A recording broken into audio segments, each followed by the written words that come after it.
Hi, everybody. Welcome to Discover College Soccer. Today, I'm lucky enough to be joined by Coach Frank Kohlenstein from the University of Central Arkansas. Welcome, Coach. Hey, thanks a lot, Matt. Appreciate it. And just Frank will do. Frank, Be all right.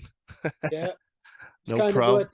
what I do with my team. Because I want to earn their respect. I don't need a title.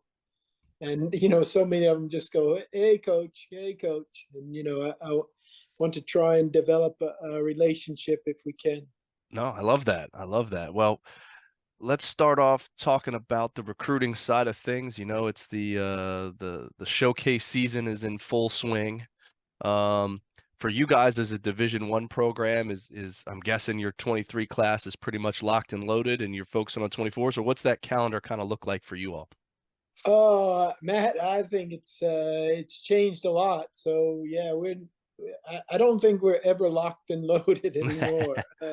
Because you have well, first off, you can have commitments, and then they turn pro or decide they're going to have a gap year, or many things can happen in that. So I think you always have to be ready. So we're still working on it. I think even as a Division 1 program that's done reasonably well, you you have to stay flexible and ready to go. So we're still ready to get after an athlete if it's something that we really think we need. And we're lucky enough here that our athletic director is really great, and allows us to have some flexibility if we need money to go on a recruiting visit, or if we need to chase after another player, or whatever it is we need. So uh, in essence, I'm saying we're not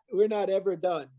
Uh, uh, um, Makes sense. Makes sense. Well, you mentioned visits. So are there tournaments, places you like to go every year that are kind of on your must-hit list?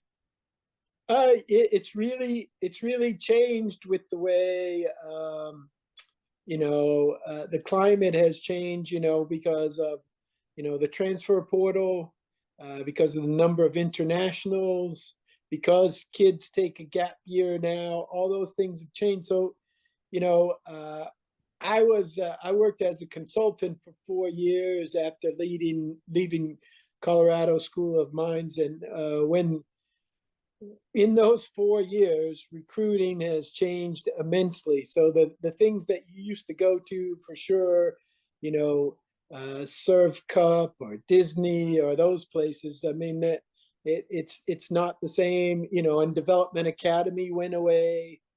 So we just go where we think we know there's going to be some quality, um, and where we think someone that we think we're going to have to go after will be there at a specific position or a specific level of athleticism that we feel that we need to get. Whether it's a hold up forward or a center back that's very athletic, just whatever it is we need. And if there's an event, we'll go to it. And one of the great things we have at UCA is that any state that touches Arkansas, they're considered in state. And then the other thing we have is that if you'll stay on campus, then you're also considered in state. So it's like giving someone a $7,000 to $8,000 scholarship before they even arrive. So it's a really good thing. So obviously we're trying to focus on those states that touch us, but also an area that maybe a lot of other people aren't going to. No, that makes sense. Well, you mentioned, the way things have changed, and I couldn't agree more. But, looking at your roster, it looks like you've got a good mix of international versus domestic players. What kind of goes into your decision making? One of the questions I get a lot from folks, especially the domestic folks who are like, man, why are all these coaches taking international players instead of domestic players? Aren't there enough good domestic players out there? What does that look like? And I mean, I know I have my answer as a former college coach, but I'd love to hear yours. Yeah, yeah, great. Well, I think what's happened is the rest of the world has caught on to something that I don't think that we really embrace enough in our own soccer world, is that college soccer is a really cool thing that you can come get an education, get better at at the sport you love, and the rest of the world seems to be embracing it more than our own domestic league embraces it. I mean, to me, that the MLS has kind of shunned college soccer. But it seems to me, and the logic is a bit skewed to me because I'm a fan of a lot of sports. And it seems like the NBA has done quite well, uh, kind of piggybacking off of college basketball. But the rest of the world says, oh, well, I can't make it right now as a pro, or that's pretty iffy. Let me go over here. So uh, the rest of the world is a lot more interested in college soccer. So a lot more of them are coming here. And then, you had the pandemic, which gave everybody another year. And then also you have the transfer portal, because so I agree with you know a senior high school graduate coming out now, it can't be any tougher than and trying to make, say, a Division 1 lineup or a top Division 2 lineup. It's really, really difficult. And when you go and watch a group of 17-year-olds as a Division 1 college coach, and you're trying to picture them playing against a 22-year-old college player, whether he's foreign or domestic, it is a very, very tough situation. So one of the big things that we've done here is we've started a second team, so that um, they can get really, really good training every single day. Because if you're a high school senior and you come out and there's 28 guys on the team, you might not be even involved in training, much less the match on the weekend. So we found a way to include them. We have a coach specifically for the program. They have specific matches they go to, and guys move up and down. It's almost like a pro environment in that way, um, so that we can embrace the domestic player, and especially for us here in Arkansas, we want to try. I mean, we're an Arkansas State school, so we want to have some Arkansas soccer players in our program, and this is a way that they can develop, learn about the speed of Division 1 soccer, and help to make themselves better. And whether it's with us or that as they move on, it's a great development piece for us. But yeah, Matt, I mean, I don't know if there's ever been a crazier time for a domestic high school player to try and break into a top level program. Yeah, no, for sure. Well, one of the things that seems to be proliferating a lot more also is the use of ID camps in the recruiting process. So, do you guys do your own ID camps? Do you or your staff work other ID camps? How important is that in the recruiting process these days? Yeah, you bet. That's great. I mean, I think for us, we use the ID camp a lot because our players can work the camp, and that they can be a part of showing drills and demoing drills, and that allows the players coming in to see what it's like to be a college player, to see the speed, and then it gives them a chance to practice on our field, to get to play on our match field some, and I try and give them a realistic glimpse of this is how our training is. Try and give them the same intensity and things like that, and what's expected, you know, I try and show them that everything isn't rosy and the expectations are very high about what you're going to do, so that when they come, it's not a surprise. It's not, well,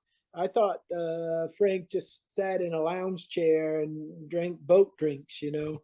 I try and show them, and that's what I enjoy about it, because they can come in and really see what it's like. So yes, we use it a lot, and it's a great tool for us. And then we also try and use it to help development with players in our area and players from all over that come in. Because when one of the big things players ask is, what is your style of soccer, and what formation do you play, and things like that. And we've come up with, we like to play attacking transitional football, and the formation is whatever is going to get our best 11 players out there. Because I'm not stuck on, we need to play like the Invincibles, or uh, because I've had a lot of really really good players play for me, but I still haven't had, a Patrick Vieira or Tony Adams. We've had some players that were the college equivalent of it, but Thierry Henry, I guess Tesho Akindele is the closest I've had to Thierry Henry come through. But you know, you I think as a college coach, I learned, and Central Arkansas isn't the first thought of every kid in the United States about, hey, I'm going to go play Division One. So we have to try and use the formation and style to what suits the players that we have in. We try and get the best players we have, and we try and play the best system for them. It's going to help them develop, and it's going to help us win.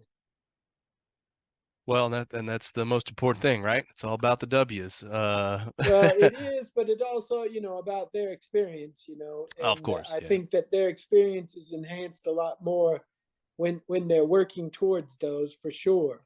Yeah. Yeah. Yeah. Well, coach, I'm sure there's folks out there who haven't actually even heard of the University of Central Arkansas.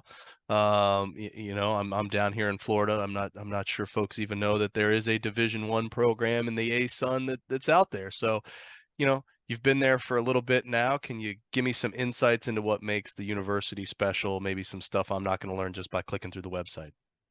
You bet. Well, I mean, the campus is beautiful. There's lots of trees on the campus.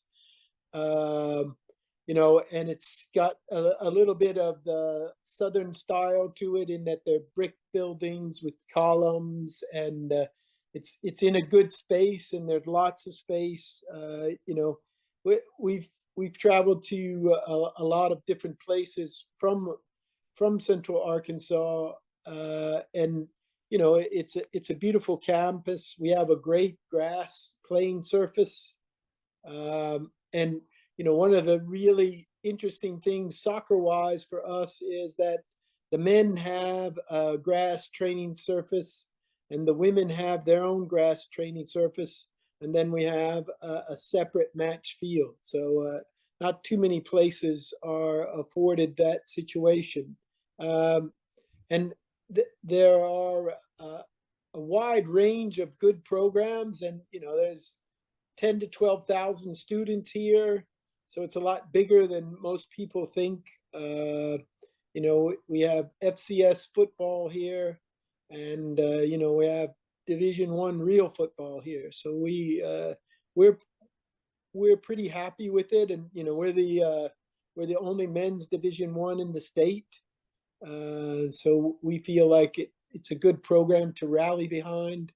And then the people here are very welcoming, both to the domestic player and to the international players. And it's just a great welcoming place here, and it's like a undiscovered diamond in the rough for many people. Yeah, it sounds like it. Well, in terms of the academic side of things, a lot of times it's tough for students to make that transition of balancing the athletic side and their schools stuff. So, what kind of support systems does the school have, and how do players really balance the pull of sport and study? You bet. I mean, in the end, that's one of the most important things is to, get better as a soccer player, uh, enhance your education through the academics and the things we do as a soccer program. And the school has academic advisors that stay on top of all the athletes in every program.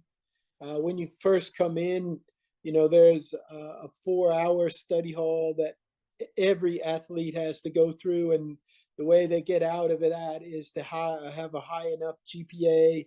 And we get a report every week about how many hours each student athlete had in study hall, and then we also get biweekly reports about how they're doing in their classes.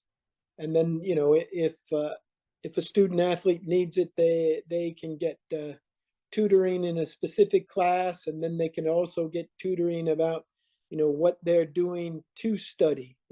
What are their study habits, how are they going about it, what are the important things in each of these classes. So there's a lot of support, and our academic advisors do a tremendous job because if you think how many student athletes they have to work on, it's amazing how they stay on top of it.